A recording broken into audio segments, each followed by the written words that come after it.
Typhoon Rammasun now nearing the southern coast of China here on July 19th, 2014. Meteorologist Robert Spetta here with you today, everybody, and we are still tracking this very severe storm system. I know some of you are also watching a new tropical storm, Matmo, just towards the east of the Philippines. I'm going to touch on that later on in another update, but I think the main topic right now, of course, is this storm system. Rammasun already forcing people to evacuate from the immediate coastal areas here. We saw some rapid intensification during the overnight hours, and this storm system back up to that peak typhoon intensity, just like we saw prior to landfall back into the Philippines, where it caused widespread damage out here. At least at this time, 38 deaths have been reported. Thousands of homes completely destroyed. At least 7,000 homes were completely destroyed.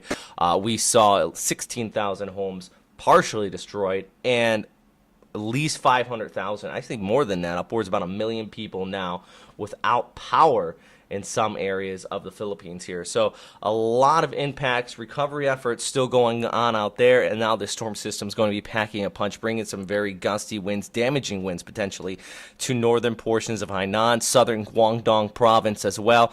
It's really tracking on this northwesterly projection, and I don't see any change in the forecast at this time. The only difference is that it is still going to intensify. There's a big difference between JMA and JTWC. I do want to note this.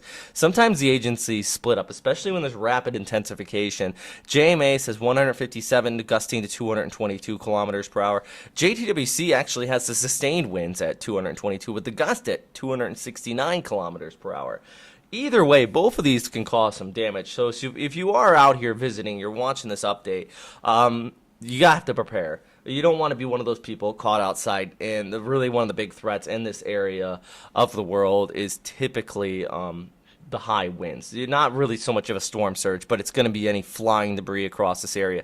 I know T3 has been issued in Hong Kong. They're likely not going to go to T7 or T8 out here. Storm system is way too far off here towards the southwest. But the T3 was put in place because we did see some sustained winds actually reported in Hong Kong, upwards about 70 to 80 kilometers per hour. And really that's because you have those strong southerly winds coming in along the eastern periphery of it, even farther off there towards the east. So if you are out here across much of Guangdong province, especially right near the immediate coastline, you are going to be seeing those gusty winds, heavy rainfall. Could even see some flash flooding just due to the precipitation. I mean, the rain is going to be coming down out here even farther away from the storm system, but the heaviest of it is going to be out here in northern portions of Hainan along the eastern seaboards there as well. Some areas could see as much as 300 to 400 millimeters of total accumulation once this storm system pushes by. Furthermore, we are looking at those winds upwards about 200 kilometers per hour there across southern Guangdong, and then it's going to move over the Gulf of Tonkin. And the big thing out here I have seen in the past, if this stays out over the water long enough, the water in this area is just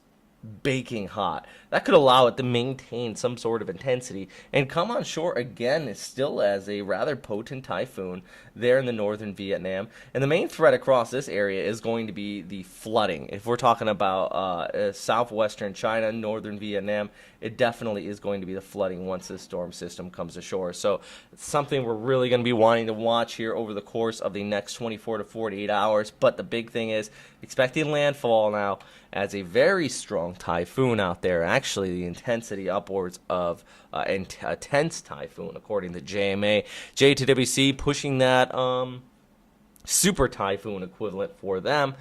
Either way, it's a serious storm system, everybody. You want to take this one. Potentially could cause some damage out here following what it did back into the Philippines. So if you have any questions, comments, or suggestions, I would appreciate it. Appreciate all your feedback that you always give us here on these updates. And thanks for watching, everybody. Stay safe out there.